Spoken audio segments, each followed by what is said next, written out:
The problem is dy over dx plus y upon x is equal to x square, and we have to find out the solution for the given differential equation.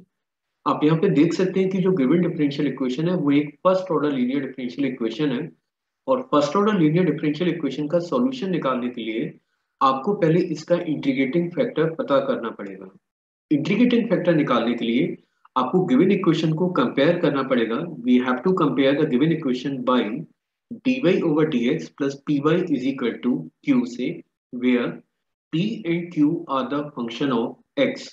तो देखिए, अगर मैं given equation को equation number 1 से compare करूंगा तो p की value मुझे मिलेगी 1/x, और q की बात करें तो ये हमारे पास है x स्क्वायर के। अब जैसा कि मैं आपको बता रहा था कि यहाँ पे सबसे पहले हमें इंटीग्रेटिंग फैक्टर निकालना पड़ेगा। और इंटीग्रेटिंग फैक्टर की बात करें तो इंटीग्रेटिंग फैक्टर हमारे पास होगा e raise to the power integral p dx के। Now you can check it easily, that will become e raise to the power 1 upon x dx के। आप इसे ये लिख सकते हैं। और 1/x के अगर मैं यहाँ पे इंटीग्रल की बात करूं, अगर 1/x के इंटीग्रल की बात करें तो ये बनेगा e raise to the power log x। ठीक है। अब आपके पास एक प्रॉपर्टी है a raise to the power log x base a, ये हमेशा x के बराबर होता है with the property of logarithm. यहाँ पे बेस आपका e है, और अगर मैं ये प्रॉपर्टी यहाँ पे यूज कर रहा हूँ तो ये बनेगा x, मतलब इंटीग्रेटिंग फैक्टर आपने निकाल लिया जो कि x के इक्वल आ रहा है। अभी हमें क्या करना होगा, ये जो इंटीग्रेटिंग फैक्टर आपने फाइंड आउट किया है इसका आप बोथ साइड मल्टीप्लाई करेंगे।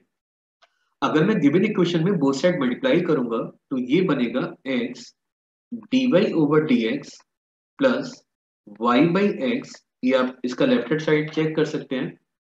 लेफ्ट साइड में आपको दिया है dy ओवर dx प्लस की y अपॉन एक्स की, और मैंने यहाँ पे बोथ साइड x से मल्टीप्लाई करना है। और राइट साइड में आप देखेंगे कि वो बनेगा x into x square, and that is actually x to the power 3। अब ये जो एक्सप्रेशन है, अगर हम इसकी बात करें तो ये है derivative of, that is the derivative of y into x, and this is equal to x raise to the power 3। ठीक है। Now what we are doing, we are just going to integrate both side। हम लोग इस पूरे equation को both side integrate करेंगे तो ये बनेगा dy dx y into x dx is equal to integral x raise to the power 3 plus constant के। यहाँ पे आप देख सकते हैं कि आपके पास एक फंक्शन है y इंटू एक्स, आप पहले इसको डिफरेंशिएट कर रहे हैं फिर आप इसको इंटीग्रेट कर रहे हैं, तो again you will get y into x. और राइट साइड में आप देख सकते हैं ये बनेगा x की power 4/4 plus constant. So finally, this is a solution for the given differential equation.